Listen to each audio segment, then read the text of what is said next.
PDRRMO Surigao del Norte tagkilaya na sab beyond compliance status ng Gawad Kalasag 2025. Makawaya nan kakapoy ininlain na usab na milestone para sa ato probinsya. Ini amoy tagluwatan na pamahayag kumanbuntag ni Provincial Governor Lyndon Barbers.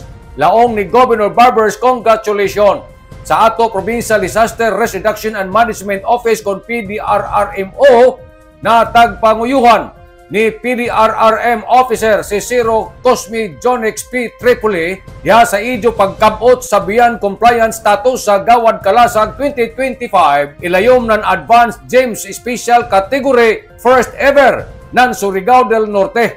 Laong ni Governor Barbers, saludo kadyon ako sa idyo dedikasyon, teamwork, sa non-commitment sa kaluwasan ng ato katawhan.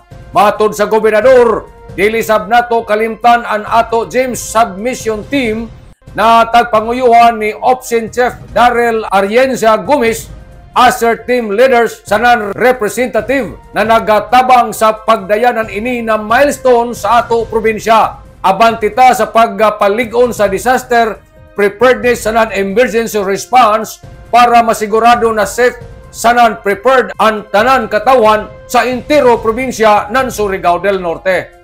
Nanukad gikan diri sa Kapitolyo ini si Marek Sinars Marcon Vlogs Mario Conales Murlan Mulaong. Salamat.